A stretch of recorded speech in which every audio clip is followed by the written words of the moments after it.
Shalom saudara-saudara yang dikasihi Tuhan, salam kasih kerahiman Allah. Berjumpa lagi dengan program Api Karunia Tuhan dengan topik terbaru, yaitu Injil-Injil dan rahasia-rahasianya. Pada sesi pertama, pengantar Injil-Injil ini, Bapak Kardinal Suharyo akan memberikan kepada kita cakrawala umum yang seluas pemahaman para ahli tafsir tentang 4 Injil dan rahasia-rahasianya. Mari kita mendengarkan, merenungkan, dan berdoa.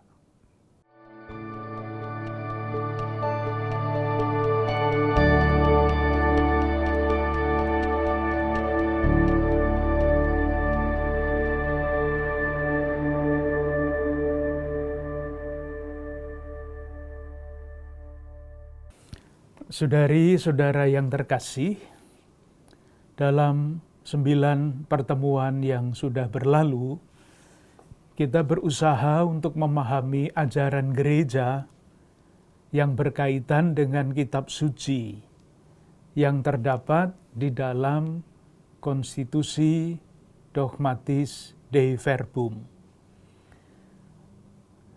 Dari Dei Verbum itu kita mendapatkan bermacam-macam hal yang sangat penting agar kita mampu mengerti, memahami pesan-pesan kitab suci dan sekaligus mencoba menarik makna rohani dari kitab suci itu.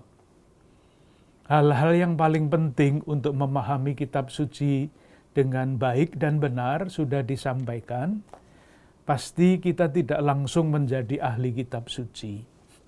Tetapi sekurang-kurangnya hal-hal yang paling dasar seperti misalnya kebenaran kitab suci, mengenai wahyu, mengenai Injil, perjanjian lama, perjanjian baru, dan sebagainya, sudah kita coba pelajari.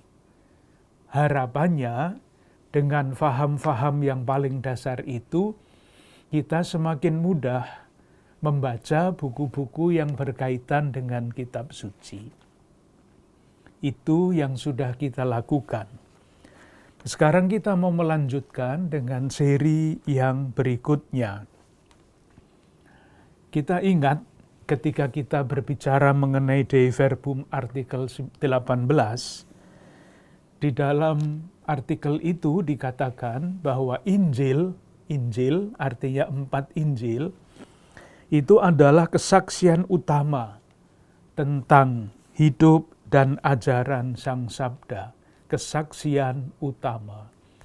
Artinya, kalau kita mau mengenal siapa Yesus Kristus, yang paling pertama mesti kita pelajari, kita baca, dan kita pahami adalah Injil-Injil itu, yang 4 itu.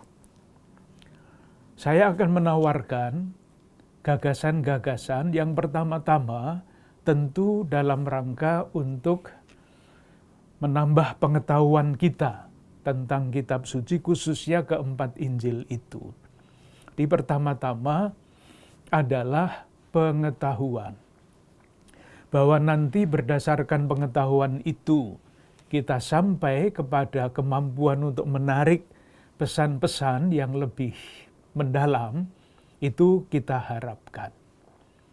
Itu rencana kita ke depan di dalam beberapa percakapan. Saya mulai dengan pengantar. Kita semua ingat bahwa yang namanya Injil itu bisa mempunyai sekurang-kurangnya 2 arti yang paling pokok. Arti yang pertama adalah kabar gembira. Itu adalah Injil, sangat umum.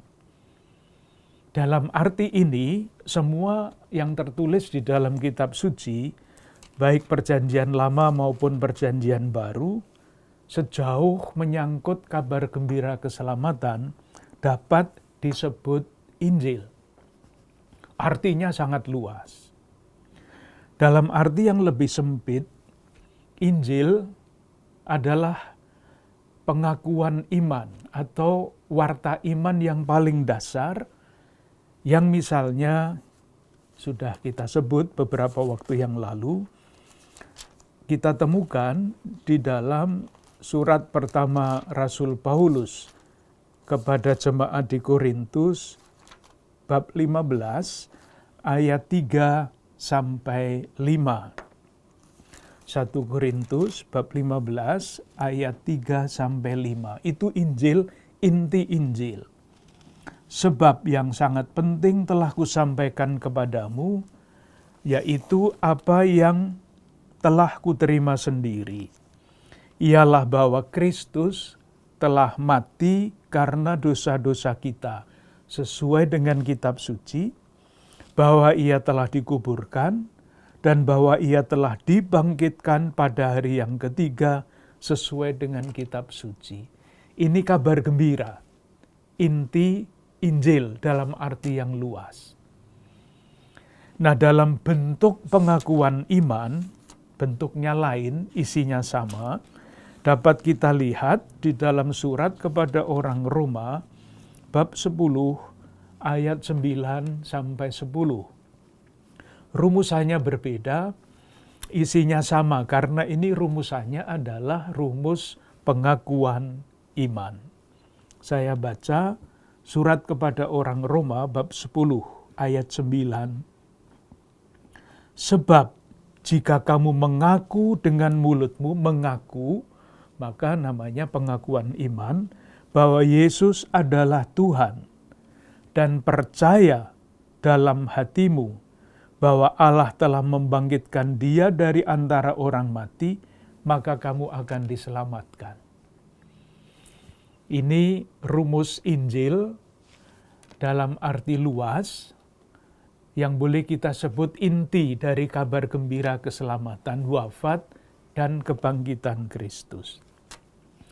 Nah, Injil dalam arti yang sempit adalah jenis sastra. Kita masih ingat waktu kita berbicara mengenai tafsir. Salah satunya adalah jenis sastra. Jenis sastra ini khusus, ya hanya 4 Injil itu, tidak ada yang lain.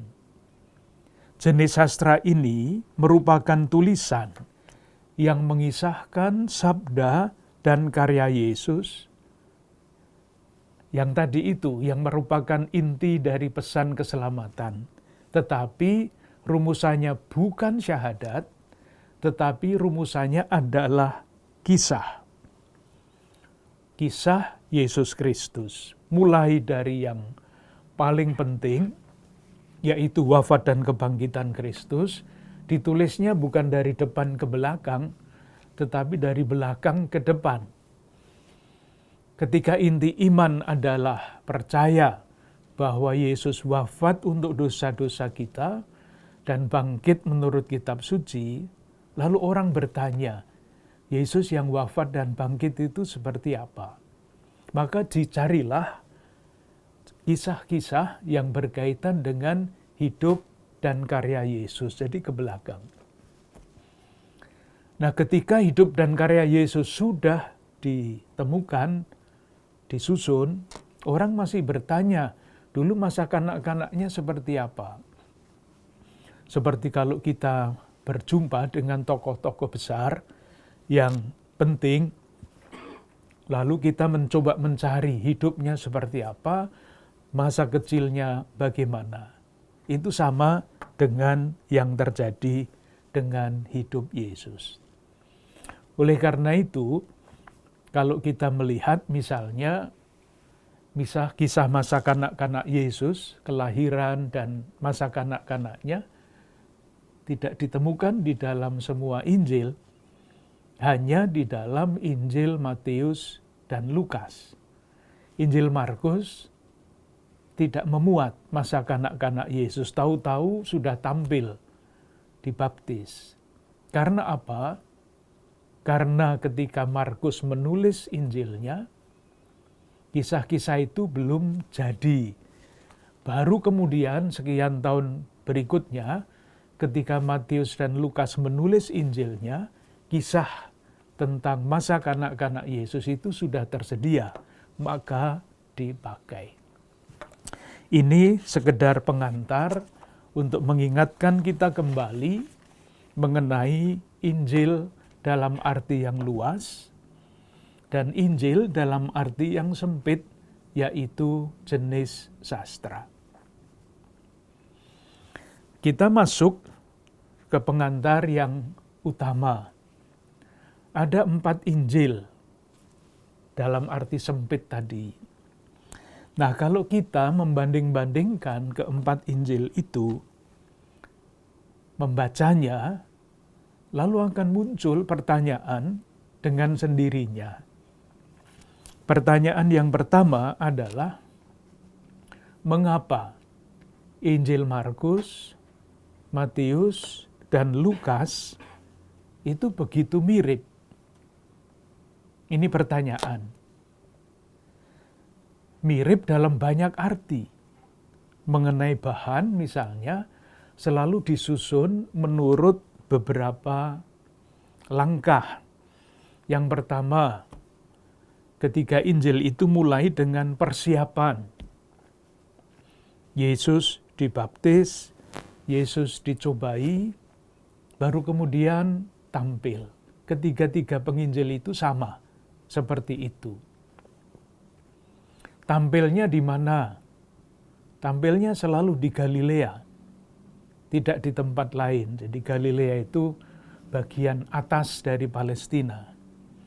Kalau sulit membayangkannya, itu di seberang jauh sana dari Tangerang. Galilea sebelah utara kalau melihat peta Palestina. Dan perjalanan Yesus, sabda dan karyanya itu turun dan berakhir di Yerusalem. Ketiga-tiganya seperti itu. Pengantar, sabda dan karya, mulai dari Galilea dan kemudian turun berakhir di Yerusalem. Sesudah Yesus wafat dan bangkit, murid-murid ketemunya kembali di Galilea untuk mengulangi apa yang dimulai oleh Yesus. Murid-murid tidak mulai di Yerusalem. Jadi pertanyaan pertama itu, mengapa ketiga Injil itu sangat mirip satu sama lain? Tetapi pertanyaan yang lain juga muncul. Meskipun ketiga penginjil itu begitu mirip, tetapi mengapa juga begitu berbeda? Saya ingin mengajak saudara-saudara sekalian melihat perbedaan itu. Jadi misalnya kita ambil dari Injil Markus, bab 1 ayat 9 sampai 11. Itu kisahnya adalah baptisan Yesus. Nah, baptisan Yesus ini diceritakan oleh ketiga penginjil. Tetapi ceritanya berbeda-beda.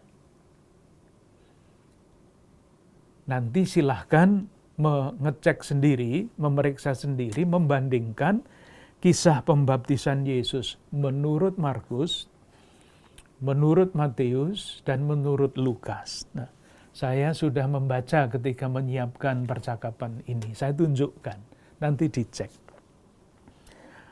Injil Markus itu paling pendek.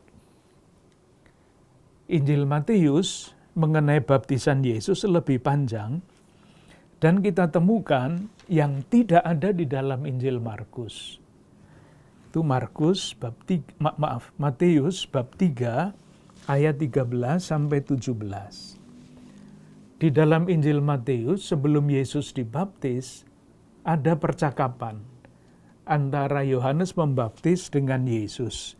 Misalnya ayat 14 Matius bab 3, "Akulah yang perlu dibaptis olehmu dan engkau yang datang kepadaku." Lalu Yesus menjawab, katanya kepadanya, "Biarlah hari itu terjadi," dan selanjutnya. Jadi ada percakapan. Di dalam Injil Markus tidak ada percakapan itu. Lalu suara dari surga. suara dari langit pada Matius bab 3 ayat 17. Lalu terdengarlah suara dari surga yang mengatakan, inilah anak yang kukasihi, kepadanyalah aku berkenan. Inilah anak yang kukasihi. Sementara di dalam Injil Markus, suaranya itu berbeda. Bukan inilah, tetapi engkaulah. Langsung suara itu berbicara dengan Yesus, engkaulah anak yang kukasihi, kepadamulah aku berkenan. Saya harap dengan latar belakang Dei Verbum kita tidak bingung lagi mana yang benar. Kedua-duanya benar demi keselamatan kita.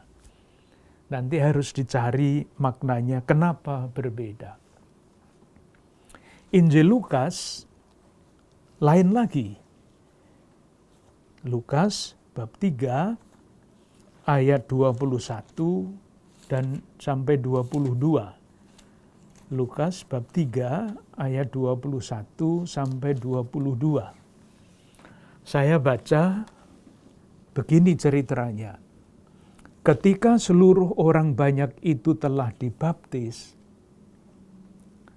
dan ketika Yesus juga dibaptis dan sedang berdoa, terbukalah langit. Merasa ada sesuatu yang berbeda di sini. Di dalam Injil Markus dan Injil Matius, yang dibaptis itu hanya Yesus sendirian. Tidak ada yang lain. Sementara di dalam Injil Lukas, ceritanya ketika seluruh orang banyak itu telah dibaptis. Dan ketika Yesus juga dibaptis. Jadi Yesus ikut dalam gerakan orang banyak dibaptis oleh Yohanes. Siapa yang membaptis? Tidak ada dikatakan apa-apa di sini. Kalau di dalam Injil Matius itu paling jelas. Yohanes Pembaptis mengatakan, aku yang semestinya dibaptis. Di sini nama Yohanes Pembaptis tidak ada. Kenapa? Nah itulah nanti yang harus ditafsirkan. Jadi kita sekarang baru melihat data teks kitab suci.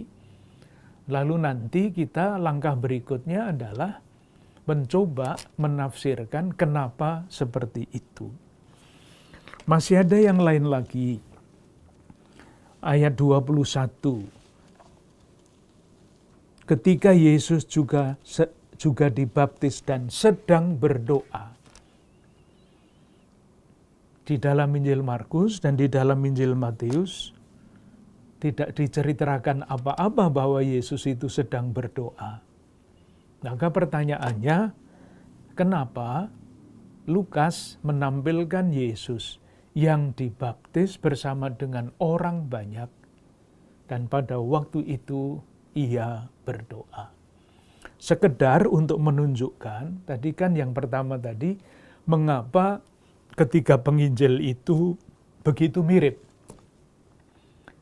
Tetapi pengamatan yang kedua, meskipun begitu mirip, mengapa begitu berbeda? Itu pengamatan yang kedua. Pengamatan selanjutnya adalah ketika ketiga Injil yang mirip satu sama lain itu dibandingkan dengan Injil Yohanes. Sangat-sangat berbeda. Misalnya, kita lihat saja jumlah ayatnya. Misalnya kisah mengenai perjamuan malam terakhir. Di dalam Injil Markus, bab 14, ayat 12 sampai 21, dan sampai 25. Judul yang kita baca di dalam baik Injil Markus, Matius, Lukas adalah Yesus makan Paskah bersama murid-muridnya. Yesus makan Paskah bersama murid-muridnya. Hanya bab 14 ayat 12 sampai 25. Sesudah itu Yesus pergi ke Taman Getsemani. Jadi tidak panjang, sangat pendek. Demikian juga Injil Matius dan Lukas. Lebih panjang tetapi tidak amat-amat panjang. Sangat berbeda kalau kita membaca Injil Yohanes. Perjamuan itu diceritakan pada bab 13 Injil Yohanes. Ayat 2. Mereka sedang makan bersama dan iblis telah membisikkan rencana dalam hati Yudas. Yohanes hanya mengatakan mereka sedang makan bersama. Di dalam Injil Markus, Matius, Lukas dengan jelas dikatakan makan Paskah bersama. Di dalam Injil Yohanes tidak ada itu. Cerita bahwa Yesus makan Paskah bersama murid-muridnya. Tidak ada. Dan yang paling mencolok adalah ketika mereka makan bersama itu, ada percakapan yang sangat panjang. Mulai bab 13, 14, 15, 16, 17, dan baru Yohanes bab 18 diceritakan begini, ayat 1. Setelah Yesus mengatakan semuanya itu, dalam perjamuan makan malam itu, keluarlah ia dari situ bersama dengan murid-muridnya. Mereka pergi ke seberang sungai Kidron. Jadi makannya panjang sekali tuh. Waktu makannya panjang sekali. Ketika makan itu, Yesus menyampaikan berbagai macam pesan yang ini penting dianggap sebagai pesan-pesan terakhir. Sangat berbeda, sangat-sangat berbeda.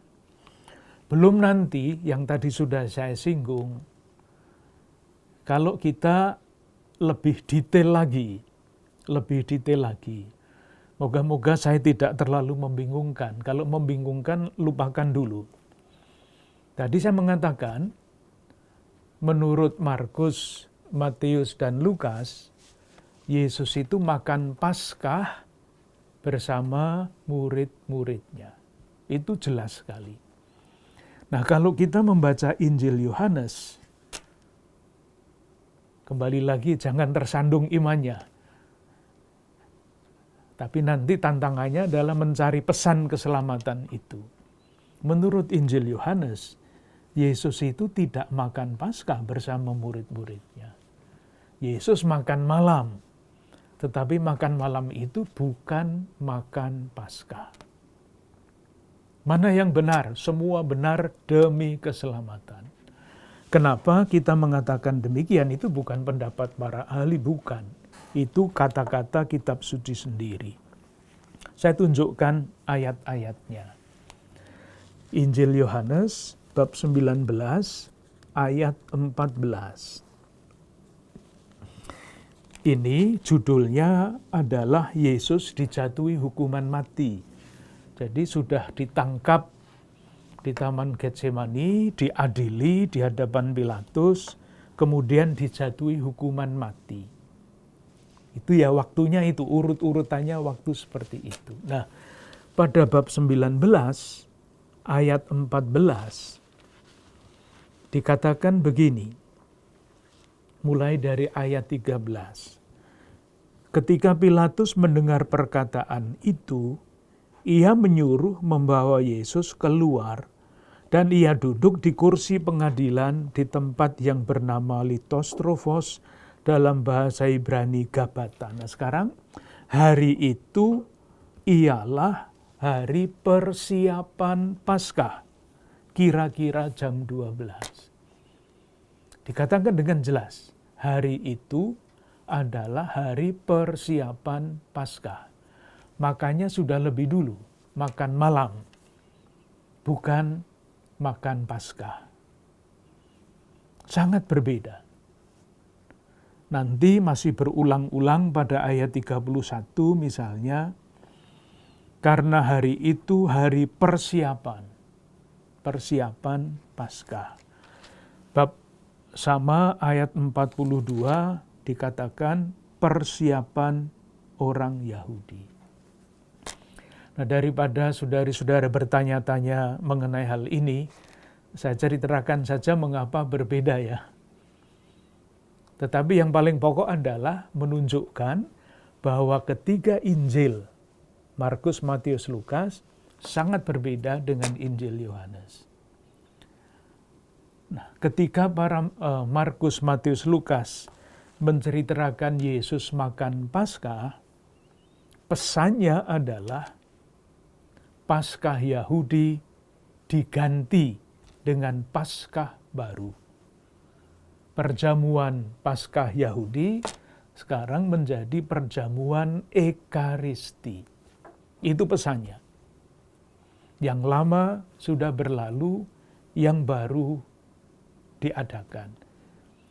Itulah yang kita doakan di dalam rosario, bukan? Yesus makan Paskah, merayakan Paskah, dan mengadakan Ekaristi.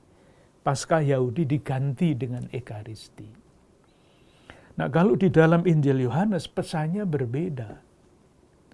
Karena yang mau ditunjukkan oleh Yohanes adalah bahwa Yesus itu adalah anak domba Paskah.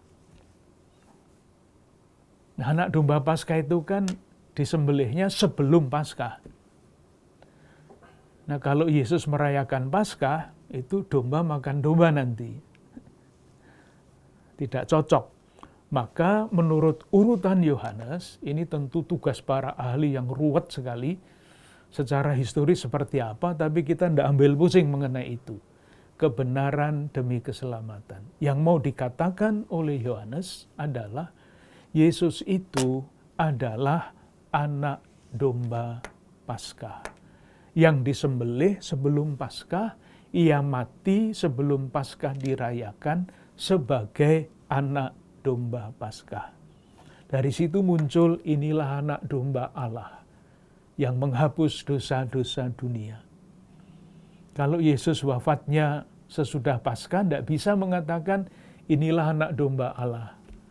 Tetapi karena menurut urutan Yohanes, Yesus itu disalib sebelum Paskah, persis ketika anak domba Paskah disembelih, lalu kita mempunyai keyakinan iman, inilah anak domba Allah. Tapi sekali lagi, itu belum yang kita maksudkan, karena yang kita maksudkan baru menunjukkan bahwa ketiga Injil pertama itu sangat berbeda dengan Injil Yohanes. Hal yang sepele misalnya, mengenai Simon orang Kirene. Di dalam Injil Markus, Matius, dan Lukas diceritakan mengenai Simon orang Kirene itu. Diceritakan, meskipun rumusannya berbeda. Coba cari di dalam Injil Yohanes. Kalau ketemu, itu pasti cetakannya salah. Karena Injil Yohanes tidak menceritakan Simon orang Kirene.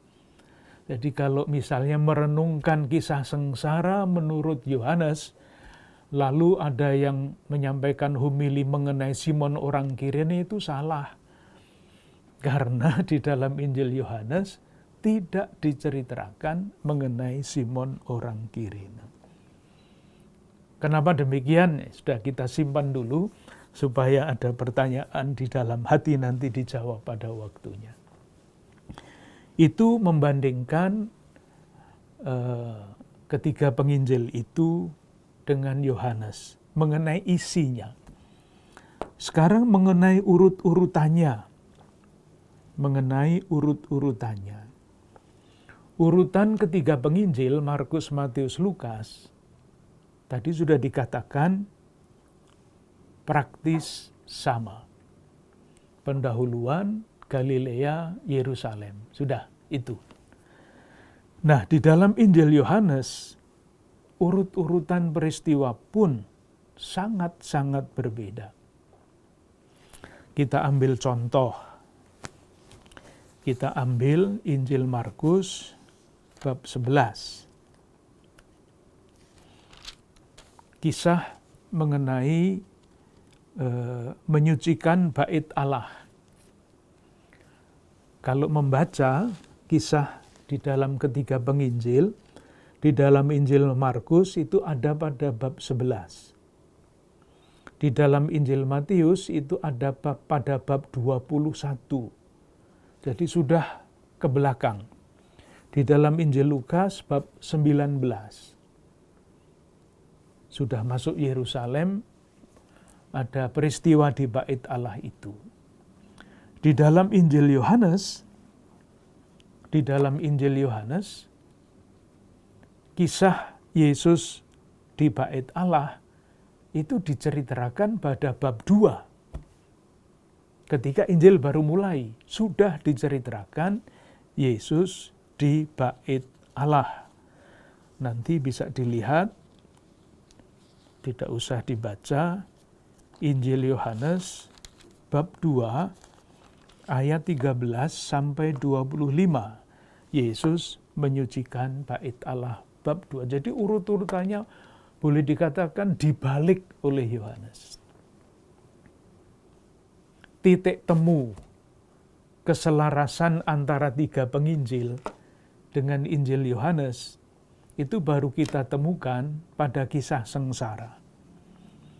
Yang tadi sudah kita lihat, perjamuan malam panjang sekali masuk ke kisah sengsara di dalam Injil Yohanes. Tetapi kalau kita masih membandingkan dengan lebih teliti di bagian yang sudah boleh dikatakan mirip-mirip sejajar, itu pun isinya juga sangat berbeda. Kita semua pasti kenal peristiwa Yesus di Taman Getsemani dan berdoa keras. Bahkan di dalam Injil Lukas sampai dikatakan peluhnya menjadi titik-titik darah. Nah, di dalam Injil Yohanes itu semua tidak ada. Jadi kembali lagi, kalau pada hari Jumat Agung ada homili yang berbicara, ketika dibacakan kisah sengsara Yohanes, dan ada homili mengenai Yesus di Taman Getsemani, itu homilinya salah. Tidak ada di dalam Injil Yohanes kisah Yesus di Taman Getsemani. Harus dicari pesan iman, kebenaran, keselamatan yang lain. Jadi tidak hafalan, tetapi sungguh-sungguh membaca kitab suci dan tidak membaca pikirannya sendiri. Itu beberapa pengamatan. Nah, berdasarkan pengamatan itu, kita mengambil kesimpulan. Kesimpulannya apa? Kesimpulan pertama, dari pengamatan itu sangat jelas. Ketiga Injil pertama sangat erat berhubungan. Jadi sekarang kita menggunakan kata berhubungan. Jadi bukan kebetulan ketiga penginjil itu mirip-mirip, tetapi ketiga penginjil itu berhubungan. Nah, hubungannya bagaimana? Nanti kita lihat. Maka ketiga Injil pertama itu disebut Injil-Injil sinoptik. Artinya yang melihat peristiwa-peristiwa itu dengan mata yang sama. Nah, saya mempunyai yang disebut sinopsis 3 Injil. Ini untuk studi, untuk membaca, untuk memahami kitab suci sangat penting. Karena apa? Karena di dalam teks ini, ketiga penginjil itu ditulis dalam kolom yang sejajar. Matius, Markus, Lukas. Sehingga jelas sekali dari kalau membuka saja, Ini melihat di sini ada isi, di sini kosong. Itu artinya Injil Matius tidak menceritakan yang diceritakan oleh Markus dan Lukas. Tidak menceritakan. Nanti kalau berminat, nah tentu bisa mencari di toko buku kitab suci. Itu kesimpulan yang pertama. Kesimpulan yang kedua, kalau ada hubungan yang seperti itu, lalu hubungan itu seperti apa? Kalau ada kemiripan-kemiripan seperti itu, hubungannya bagaimana? Para penafsir kitab suci sepakat bahwa Markus adalah Injil yang pertama. Sudah beberapa kali kita sebut ya, Markus adalah Injil yang pertama. Lalu Matius dan Lukas menggunakan Injil Markus secara terpisah. Nah, ini menjelaskan kenapa bahan-bahan dari Injil Markus dapat kita temukan di dalam Injil Matius dan Lukas. Karena keduanya, Matius dan Lukas, menggunakan Injil Markus ketika mereka menulis Injil mereka masing-masing. Di misalnya kisah mengenai perumpamaan penabur benih. Markus punya, Matius punya, Lukas punya. Bukannya Markus mengutip Matius, bukan. Matiuslah yang menggunakan Markus. Lukaslah yang menggunakan Markus. Nah, perbedaannya nanti atau perbedaan itu dijelaskan dengan pengarang Injil itu sungguh-sungguh pengarang, bukan penyalin. Nah, ketika menggunakan Markus, minat pribadi para penginjil dan jemaat yang ada di belakangnya itu menjelaskan mengapa meskipun menggunakan Markus, kisah Matius tidak sama dengan Markus. Kisah Lukas tidak sama, mirip-mirip 100% dengan Markus. Itu kesimpulan kedua. Kesimpulan pertama, Markus Injil pertama. Lalu kesimpulan kedua, Matius dan Lukas menggunakan Markus. Ketika menulis Injil mereka, penggunaannya secara terpisah. Kesimpulan kedua. Kesimpulan ketiga, ada bahan-bahan yang di Markus tidak ada, tetapi ada di dalam Injil Matius dan Lukas. Markus tidak punya, tetapi Matius dan Lukas punya. Nah, mereka ini dapatnya dari mana?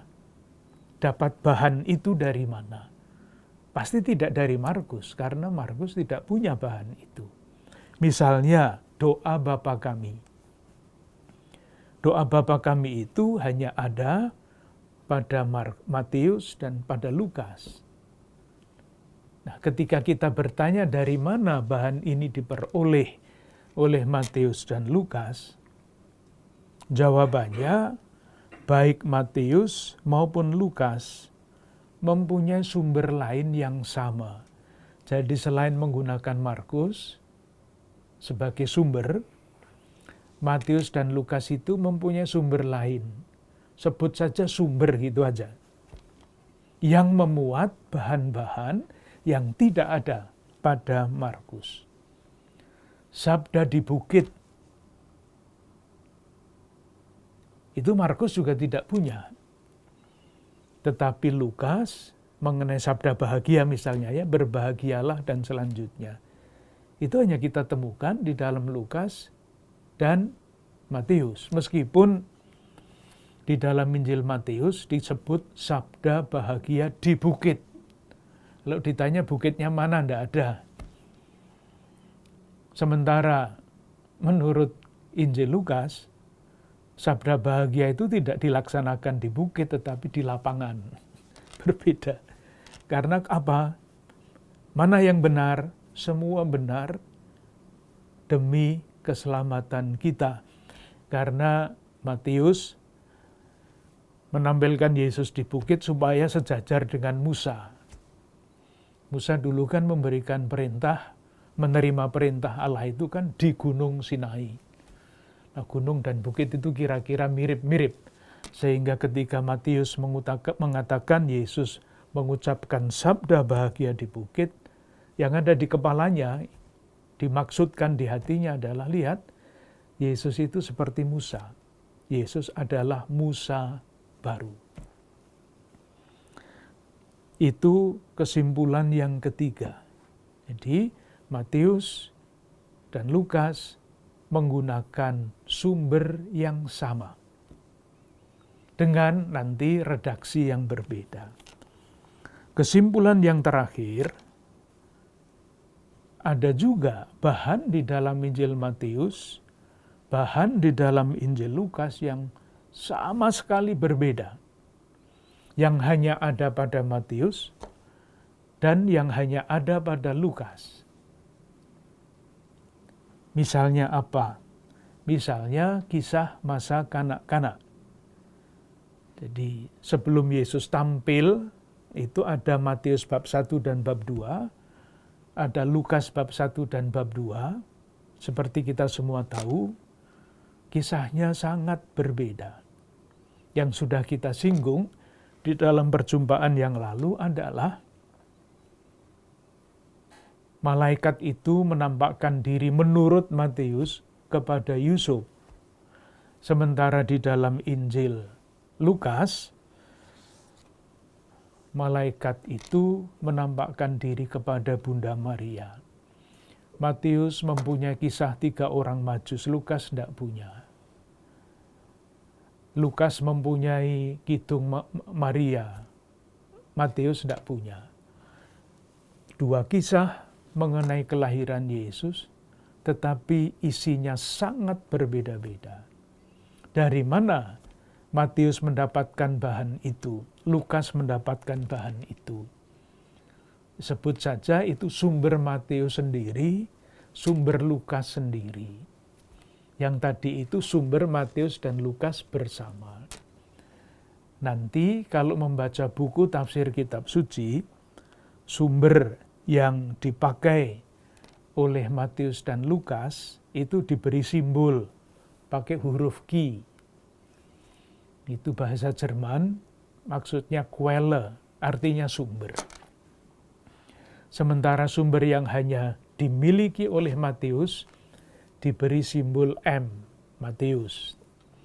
Sumber yang dipakai oleh Lukas sendiri diberi simbol L, Matius, Lukas. Itulah yang namanya problem masalah sinoptik. Masalah sinoptik. Jawabannya yang tadi kita sebut, kita jelaskan, kita coba pahami, itu teori yang paling sederhana. Teori yang paling rumit juga ada, tapi saya kira terlalu rumit kalau dijelaskan tanpa papan tulis atau tanpa untuk presentasi dan tidak banyak gunanya. Itulah yang disebut teori 2 sumber. Matius, Lukas menggunakan Markus dan sumber tadi. Yang lain-lain itu sumbernya sendiri-sendiri. Itulah yang disebut masalah sinoptik dan penjelasannya yang paling sederhana. Nah, yang terakhir kan harus ditunjukkan bahwa Markus itu menurut para penafsir adalah Injil yang pertama. Caranya bagaimana? Ya dengan membanding-bandingkan teks itu. Nah, tentu saudari-saudara kalau mengikuti saya akan susah karena harus bolak-balik kitab suci. Sementara saya menggunakan sinopsis yang sudah ada semuanya. Nanti silahkan mengecek, saya tunjukkan. Saya sudah membanding-bandingkan, jadi percaya aja kepada saya. Ya. Saya mengambil contoh kisah penyembuhan orang kusta. Di dalam Injil Markus, Injil pertama, diceritakan pada bab 1 ayat 40 sampai 45. Di dalam Injil Matius diceritakan pada bab 8 ayat 1 sampai 4.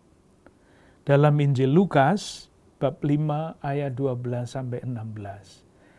Nanti kalau ada waktu silahkan menjajarkan ketiga kisah itu, lalu membandingkan, akan kelihatan perbedaannya.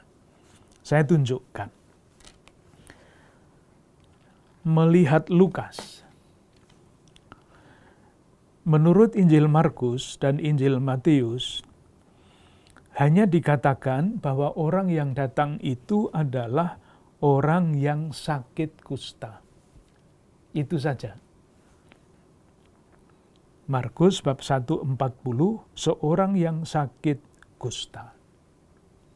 Nah, di dalam Injil Lukas dibangatkan. Dibangatkan itu diapakan? Disangatkan. Bab 5 ayat 12, di situ ada seorang yang penuh kusta. Nah, sakit kusta dan penuh kusta kan berbeda ya.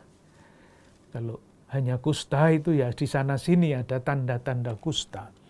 Tetapi Lukas mengatakan seorang yang penuh kusta. Kita bertanya, kok kisahnya Lukas berbeda? Kenapa? Nah, sekarang mulai tafsir. Nah, tafsir kan asal membuat kita semakin cinta kepada Tuhan kan selalu betul ya.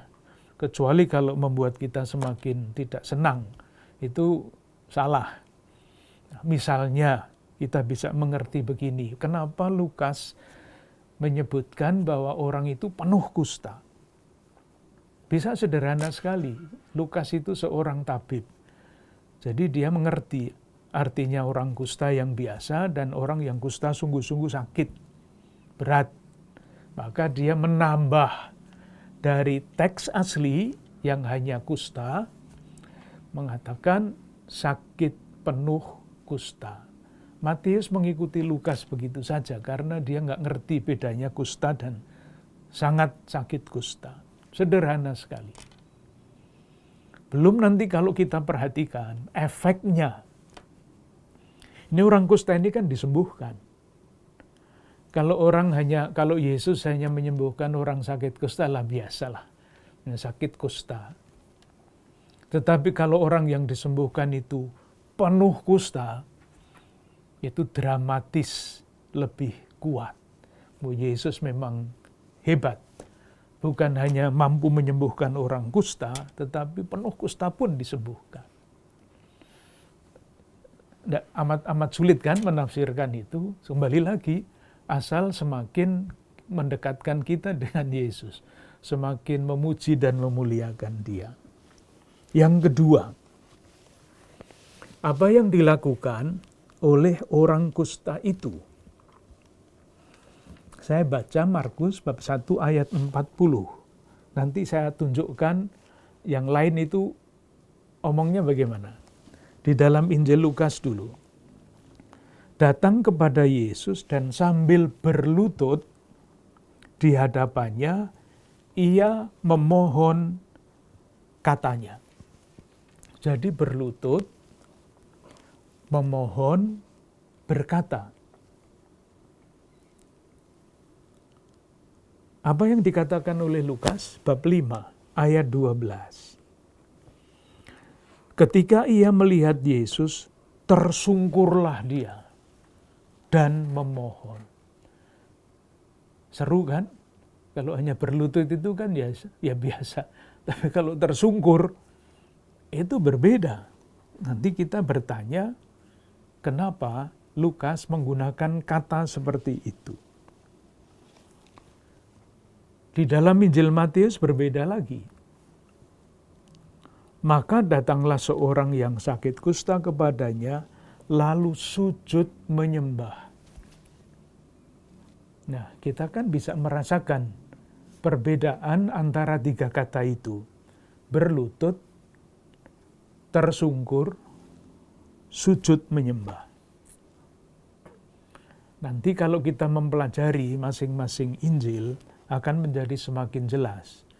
Misalnya, Injil Matius itu penuh dengan kata atau menggunakan kata sujud menyembah itu sangat sering.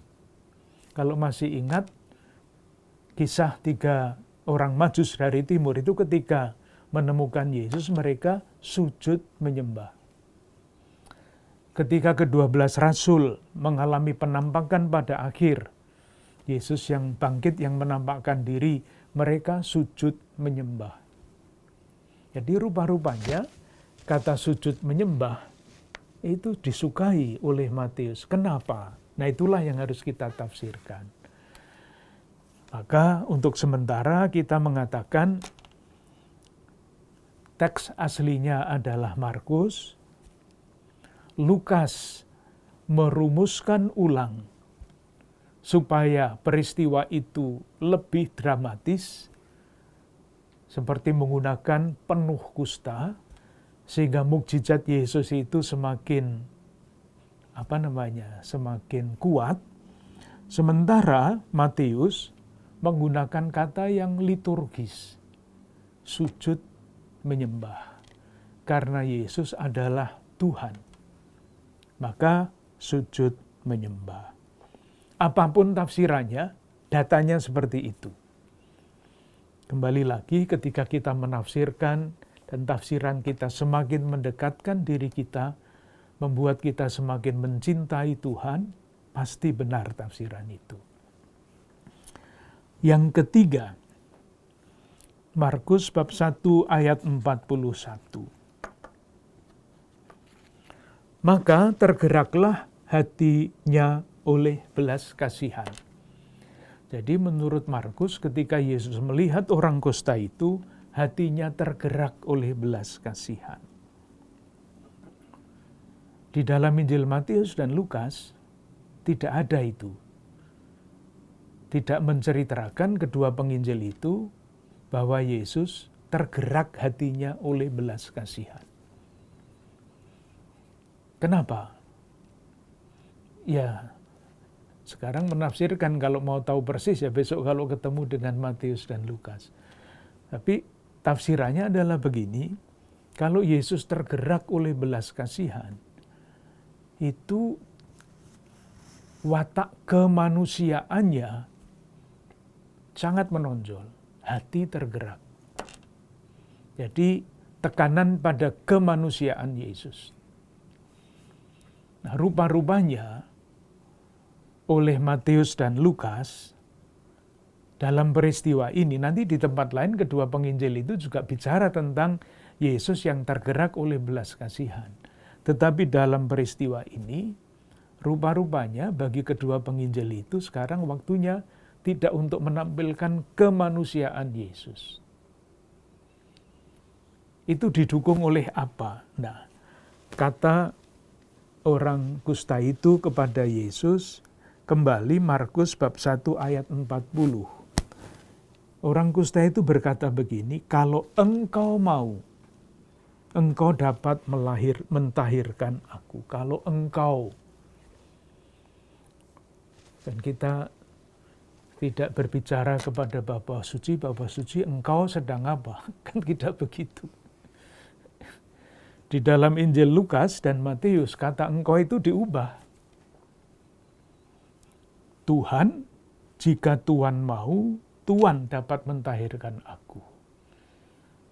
Kalau engkau tidak disembah, tetapi kalau Tuhan disembah. Demikian juga Lukas, Tuhan, jika Tuhan mau, Tuhan dapat mentahirkan aku. Jadi bukan sekedar engkau, tetapi Tuhan. Markus bab 1 ayat 42. Seketika itu juga lenyaplah penyakit kusta itu dan ia menjadi tahir. Jadi permintaannya adalah, aku mau jadilah engkau tahir, itu kata-kata Yesus. Tahir itu mesti dilihat di dalam rangka keagamaan.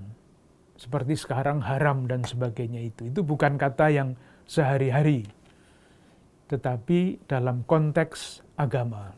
Nah, di dalam Injil Markus, sesudah Yesus mengatakan jadilah engkau tahir, dipakai dua kata yang berbeda. Seketika itu juga lenyaplah penyakit kusta orang itu dan ia menjadi tahir. Dua kata yang berbeda. Lenyaplah penyakit kusta itu dalam ilmu kesehatan biasa, tahir itu di dalam konteks agama Yahudi. Dipakai dua kata. Di dalam Injil Matius, bab 8, ayat 3, dikatakan begini, seketika itu juga tahirlah orang itu daripada kustanya. Tahir. Penyakit kustanya, lenyaplah penyakit kustanya, tidak dipakai oleh Matius. Karena alasannya Matius itu lingkungannya adalah orang-orang Yahudi yang sangat kuat aturan-aturan bersih dan najis itu. Sementara di dalam Injil Lukas, kata tahir tidak ada. Seketika itu juga lenyaplah penyakit kustanya. Lebih mudah menjelaskan Matius menggunakan Markus dan menghapus lenyaplah penyakit kustanya daripada sebaliknya. Demikian juga lebih mudah menjelaskan Lukas tidak menggunakan kata tahir. Karena apa? Karena jemaatnya Lukas tidak ngerti tahir itu artinya apa. Yang terakhir, yang menarik adalah akhir dari kisah. Akhir dari kisah menurut ketiga penginjil itu. Akhiran kisah Lukas itu pada ayat 43 dan 44. Saya baca Markus bab 1 ayat 43. Segera ia menyuruh orang itu pergi dengan peringatan keras.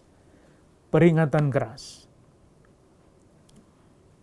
Kemudian isinya apa? Ingatlah, janganlah engkau memberitahukan apa-apa tentang hal ini, tetapi pergilah, perlihatkanlah dirimu kepada imam dan selanjutnya.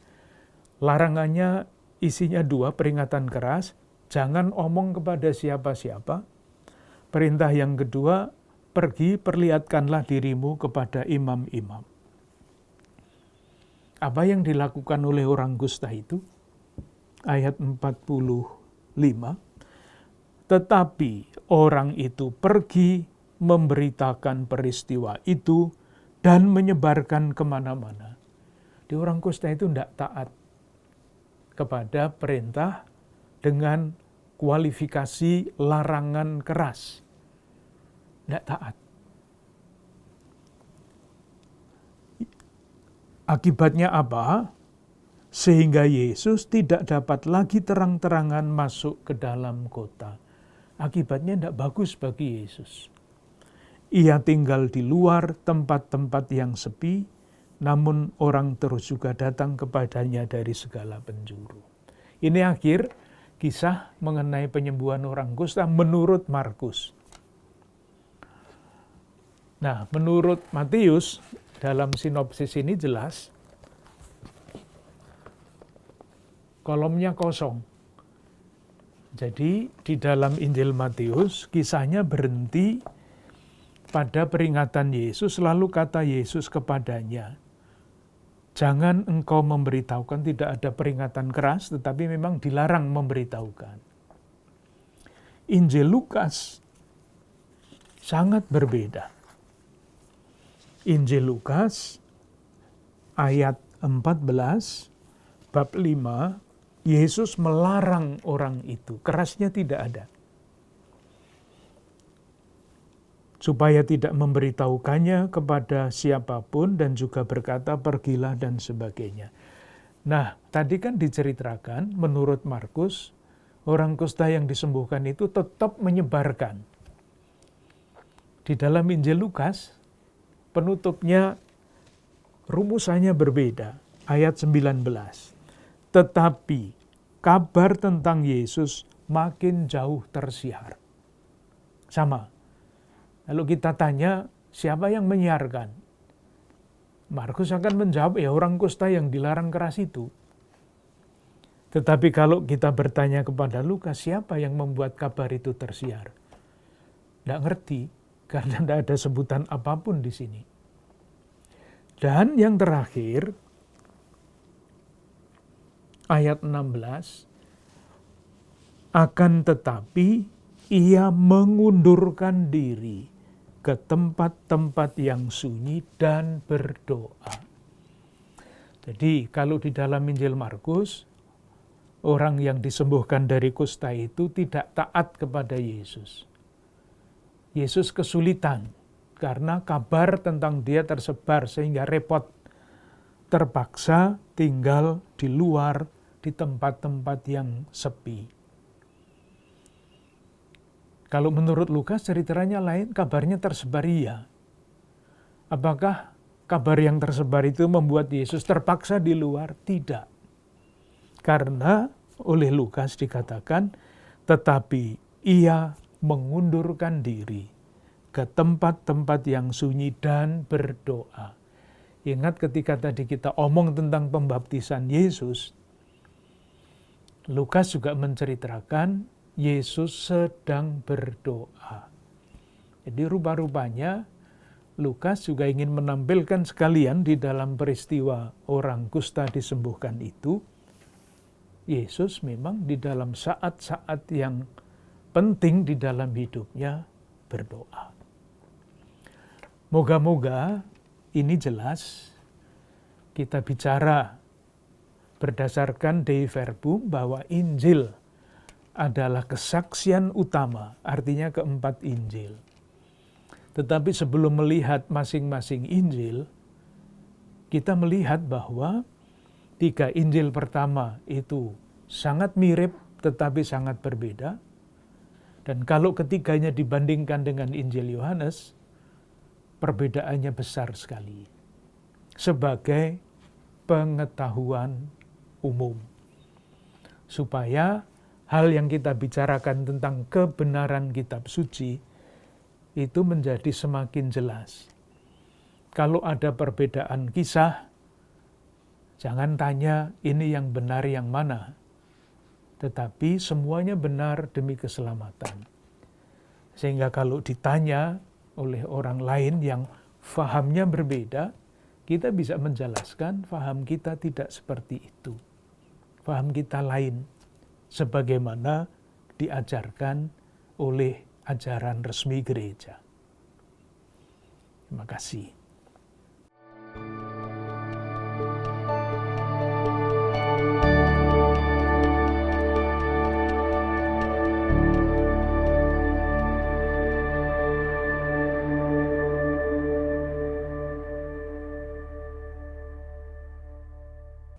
Saudara-saudari yang dikasihi Tuhan, kita telah mendengarkan sesi pertama pengantar 4 Injil yang sangat menarik. Kita akan berjumpa lagi dengan program Api Karunia Tuhan Senin malam minggu depan dengan sesi kedua secara khusus tentang Injil Markus, suatu revolusi besar dalam pemahaman tentang Allah. Sampai jumpa. Terima kasih, Tuhan memberkati.